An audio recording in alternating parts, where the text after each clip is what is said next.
All right, and that's the news for now. I'll see you on KDKA News at 11. The nightly sports call starts right now. Right now, Pittsburgh's best sports show is about to begin. Call us or tweet us. We've got things to talk about on the Ireland Contracting Nightly Sports Call. Hey guys, and welcome into the Ireland Contracting Nightly Sports Call. I am your host tonight, Cassidy Wood.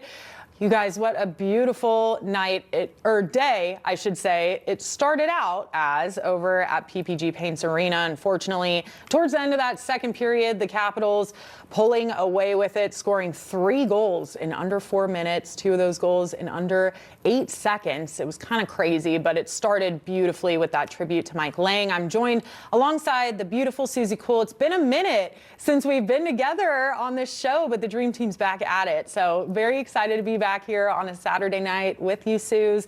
But yeah, just a great night for hockey. It is still crazy to me. We were talking about this before the show, that they turned around and played in a game 48 hours after such an emotional game like that Four Nations final. Well, not just that, but the fact that Sidney Crosby was in the lineup today, too. But we spoke about this before the game started. You know that Sid was in this game as a tribute to Mike Lang for what the Penguins did for him here today at PPG Paints Arena. We can take a look at it now. Just beautiful. This guy, I mean, what he means to this city, this franchise, players like Sidney Crosby, it shows what a voice for a team can do and how people can rally behind it. That's what Mike Lang was for this city, for the Pittsburgh Penguins, for a really long time. Yeah, and it was just such a beautiful tribute. I mean, he had his sons out there and his family, and one of his sons held up a sign that said, "Thank you, Pittsburgh," and everybody got to their feet and clapped, and it was just truly such a beautiful tribute. And I mean, look, the Pens were playing the #1 team in the division today. It was not going to be an easy game. That's also why I was shocked that Sid Crosby was not only in the lineup, but started in this game after that emotional game. I mean, he was the captain for Canada. They make it to the Four Nations final, this huge all-star game. It was the inaugural one. They've never done it before. And I don't think anyone really anticipated how much, not even hockey fans, but just these players and these coaches were gonna care about this tournament. There was so much like patriotic pride that went into this tournament that I don't think anyone really anticipated. I mean, you see these other all-star games, the NBA all-star game, the MLB all-star game. A lot of guys will sit out of those games if they have lingering injuries or they're worried about maybe, you know, being full steam ahead for their teams in the regular season. They maybe sit out, but none of these guys sat out in that tournament. They all played, and then 48 hours, they all returned to their respective NHL teams and played in games. And, you know, it's just so impressive to watch a guy like Sid go out there, be a captain for his country, win that game, and then turn around and start in a game today. But I do think having it be Mike Lang Tribute Day was a big reason he did that. I don't know if, you know, all of that was tied in today if he continued to do that. But it was great to see him get a goal too. I mean, if it wasn't for him, who knows? It might have been even more of a blowout. But so crazy though that the Caps were able to. So I don't think I've ever, definitely not in person at a hockey game, seen 3 goals scored like that in under 4 minutes. It was crazy. You haven't spent time in the American Hockey League then, Cass. But going back to the Four Nations tournament, I have heard multiple people this week, and Cass, maybe you can speak to this too, say that I would rather watch this than an all-star game. This is the type of hockey that I want to watch. They even started making tweets. I don't know if you saw Twitter this week or X this week. They were talking about doing it for baseball instead of an all-star game and a home run derby. How cool that would be. What countries you would put in that type of tournament. So I actually do think that it's a really cool take, because a lot of people got more behind this than the traditional all-star break that the National Hockey League usually has. Oh yeah, I totally agree. I think honestly the NHL is kind of leading the way when it comes to all-star games with all the other 3 major sports, and I would not be shocked if they make some adjustments to those all-star games for sure. Guys, we're gonna head to break. Give us a call though, 412-575-2600. We do want to hear from you guys and your thoughts on maybe the all-star game or the Pens loss today. We're also gonna touch on some NFL Combine, because that is coming up next week, and of course spring training. So lots and lots to talk about. Give us a call, 412-575-2600. Ireland Contracting Nightly Sports Call is brought to you by Ireland Contracting, celebrating 30 years as Pittsburgh's #1 home exterior experts in roofing, siding, windows, and now offering electrical services. Call 1-800-NEW-ROOF or go to IrelandContracting.com. Some roofing companies use snow shovels to remove the old shingles from your roof. Ireland Contracting prefers this bad boy, the RB4000, because it's faster, safer, and cleaner. There's another Ireland Contracting difference. 1-800-NEW-ROOF or go to IrelandContracting.com. Soar to new heights. Experience your favorite Disney stories in new ways.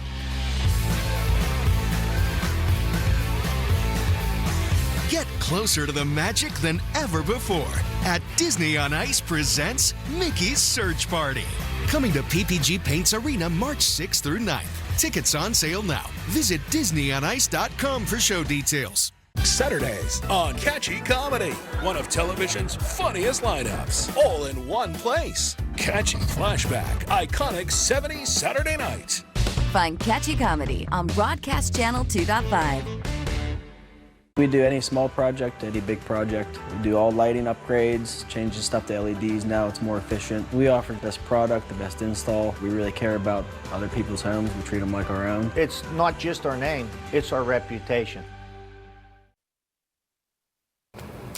Welcome back. This is your GMC Sierra tweet of the night from the Washington Capitals, honoring a legendary voice of our game. The Capitals send their condolences to the Pittsburgh Penguins organization on the passing of Mike Lange. So they had those stickers on the back of their helmets today to honor Mike Lange. Just such a beautiful tribute. And it speaks to how important it is to have a voice, not only for your team, but what he did in the NHL. You're seeing these other teams, for other teams to know who Mike Lange was and what he represented is just so impressive. And again, just speaks to who he was and his character. No, Cass, you're completely right. I mean, for the Capitals to then also hold tribute to Mike Lange and what he did, not just for Pittsburgh, but for the NHL as a whole.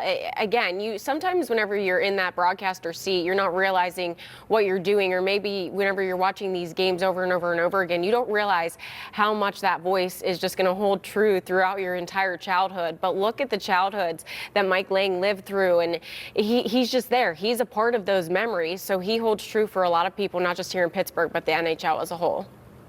Yeah, all right. I'm going to hit Scott real quick because someone's calling in that wants to talk about Mike Lange. So since we're on Mike Lange right now, let's go to Scott in Lebanon County. Scott, what's going on? Hi, Cass. Thanks for taking my call. And before I get to all that, I just want to say you and Susie look very nice tonight, by the way. Thank you. Thank you. First off, I wanted to discuss the two things I wanted to mention. First, regarding the Mike Lange ceremony, to be honest, I had tears streaming down my face, and I'm sure I'm not alone on that, though. I kind of wish the game didn't turn out the way it did. Also, when it comes to Lange and your former colleague, John Burnett, for which I offer my condolences to you guys at the station, in the words of the late, great John Madden, God can take these men away from us, but he certainly can't take away the memories. Oh, thank you so much. That was very touching. And yeah, he's not wrong. I mean, I looked around that arena tonight and saw a lot of tears for Mike Lange. So lost two greats, John Burnett too, a legend here at KDKA. So tough week for a lot of people. And of course, our thoughts and prayers are with the Lange family. Switching gears though, we are going to talk some Pitt basketball, guys. So unfortunate. I really thought that they could go into South Bend and beat a Notre Dame team that was, 4-10, 4-12 in the ACC. No, couldn't do it. They just couldn't do it.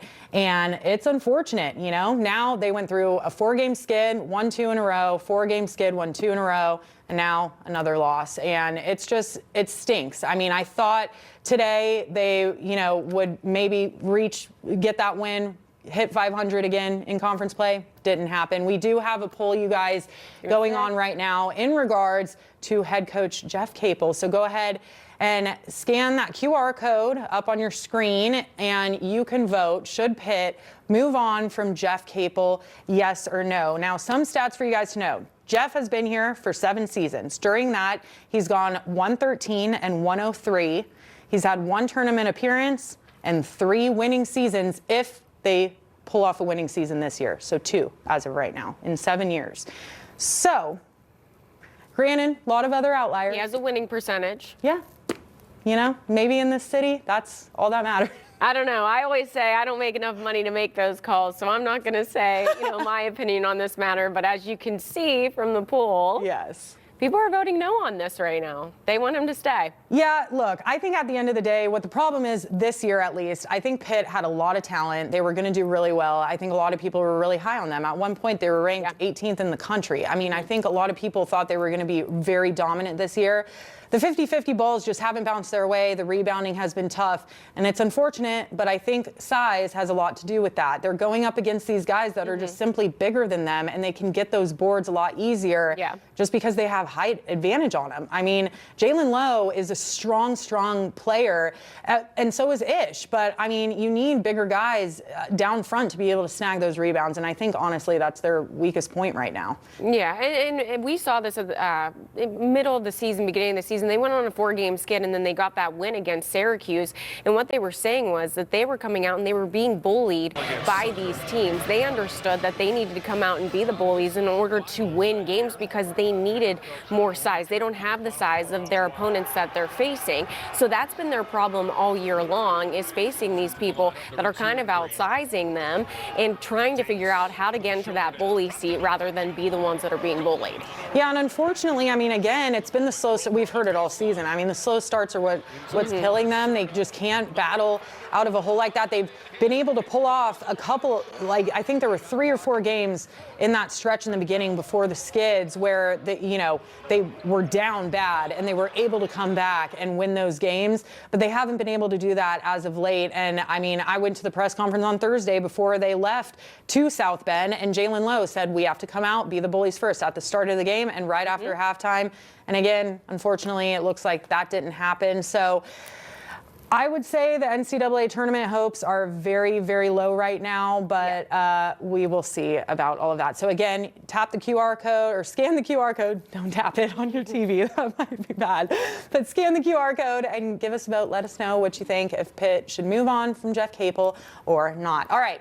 Time to talk some baseball. I know Susie's excited about this. It is spring training going on right now. The Pirates playing in their first competitive game today against the Baltimore Orioles. Majinski getting the start at pitching today. And, I think the bigger concern that fans are wondering about are the bats. Right, Suze? Yep. That's what everybody's wondering about. Again, I think the pitching staff is still pretty solid. If you look at what they had last year, they had Skeens, Jared Jones, Mitch Keller, Bailey Falter was still in the mix. They do need to find that 5th person there in the mix here this year. However, I think that they have a couple of people that they could filter in there. Mike Burrow being one of them. We saw him in there for an inning today. The bats are where the issue is. You don't look at this lineup and look at one person and say, they are going to be my home run hitter. They're going to be the person who comes in clutch every single time. Now, Cass, you brought up a couple of people today. We saw Henry Davis get a hit, DJ Stewart, a non-roster invitee. He got a couple of hits and a home run. So it looks promising, but what I always tell people is it's only spring training. So let's not get too high on what we see here, because we're also seeing not everybody's best players on the other side of the field as well. Yeah, I mean, it's hard to judge. This is game 1 of spring training, and obviously the Pirates didn't have their A-team out there. The Orioles didn't have most of their A-team out there. So you're not really going to see the competition for what it is yet. But I mean, regardless, it's nice to see a 10-5 win over Baltimore.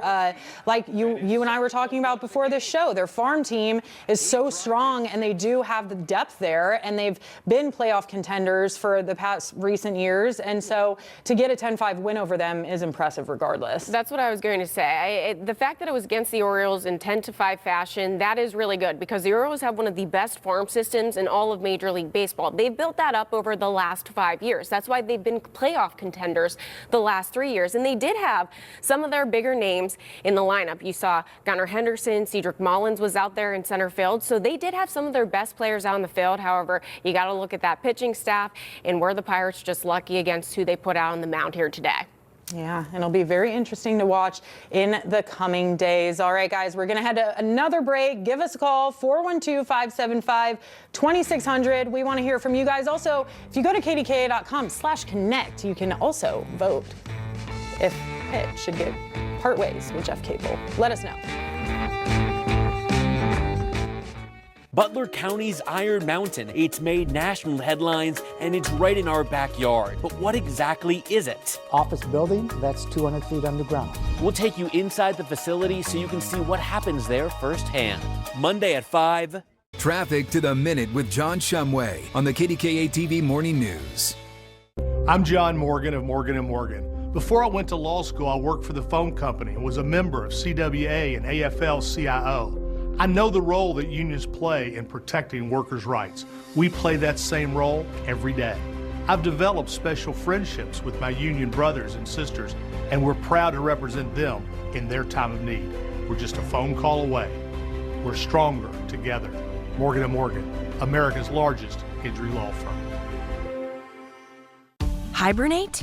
Why hibernate? Unplug and reconnect. In Pennsylvania's Laurel Highlands, where winter is the best time to celebrate, accelerate, appreciate, caffeinate, captivate, exfoliate, levitate, rejuvenate, tailgate, and exhilarate. We can accommodate you and your family for a no hibernation winter vacation. Book your getaway now at GoLaurelHighlands.com. Attention. If you have Medicaid and live in Pennsylvania and need assistance with daily living, you can receive a 100% free service and get help in the comfort of your own home by a loved one. Call Freedom Care now so you can receive daily help preparing meals, bathing, doing laundry, receiving transportation, and more. All done by a family member or friend that gets paid to be your caregiver. This service is 100% free to you through Medicaid. So call right now and see how fast you can get started with Freedom Care. It's Ram Truck Month. Hurry in for great deals on the trucks built to get more out of them. Get more power with the 540 horsepower Hurricane engine. Get more technology with innovations like trailer reverse guidance. And get more storage with the Rambox cargo management system. Hurry in and get more with Motor Trend's Truck of the Year during Ram Truck Month. Right now, during Ram Truck Month, well-qualified current FCA lessees can lease the 2025 Ram 1500 Bighorn Crew Cab for $339 a month. See your local Pennsylvania area Ram dealer today. Winter weather hits our area hard. Freezing temperatures, heavy snow, and dangerous road conditions. Watch KDKA-TV's First Alert Weather and be the first to know. Welcome back. We're going to check in now with the news desk and see what they have coming up at 11. Hey, Barry, how are you? I'm good, Cassidy. Thank you. And yeah, here's what we're working on. A police officer is dead and 4 others injured after a gunman held staff hostage at a central Pennsylvania hospital. We're looking at the latest out of York County. Plus, 4 decades later, the search for Cherry Mahan continues. We're hearing from her mother and community members recommitted to finding answers and bringing people together to build connections and create true justice for all. A look at an event held today aiming at creating real conversations about racial justice, both here and in America. We have all that and more coming up on KDKA News at 11. We hope to see you there. Cassidy. Great. Thank you, Barry. All right, guys, NFL Combine starts next week. So many questions for the Steelers right now. And hopefully we get some answers next week. General Manager Omar Khan is scheduled to talk to the media for the first time since the end of the season on Tuesday. A lot of questions are going to be asked for him. Who's our quarterback? Number one, and what's happening with Najee and our running back room? What's happening with the wide receiver room? Basically the entire offense. But Suze, what do you think Omar is going to say to us on Tuesday? I mean, Cass, again, we just talked about how I'm not going to answer the question about Jeff Capel. I don't know if I can answer this question either. I think that he obviously has a lot that, needs to be taken care of going into next season. When you look at the Steelers from last season, we thought that this offense was going to be a little bit different after those first 6 games of the season, even up until the beginning of December. However, there were no wide receivers. The running backs, other than Najee Harris, I mean, you can't really think of anybody else that really did much. And then on top of that, the quarterback situation is just a mess. So offensively, this team needs a lot of work, and I don't even know where you start. So that's an unfair question to put on me right there. I mean, I think you answered it as best you could. I'm very curious to see what he's going to say about Russ and Justin, because I don't think we're going to sign. I don't think the Steelers are going to sign Russell Wilson back. But I did see Jeff Darlington say on SportsCenter yesterday that he doesn't even think that they're going to sign Justin Fields back. And if that's the case, who are they going to get? Because there's no one in the draft and there's no one in free agency. The best quarterback in free agency right now is Russ. So I just don't really understand where they're going to go with this quarterback position. I think the best case scenario is re-signing Justin, bring him back for this 1 year, and see the quarterback market maybe next year and what's going to happen there. As for the running back group and the wide receiver group, again, a lot of questions hopefully will be answered next week. So very exciting to watch that combine next week and keep up with spring training as well.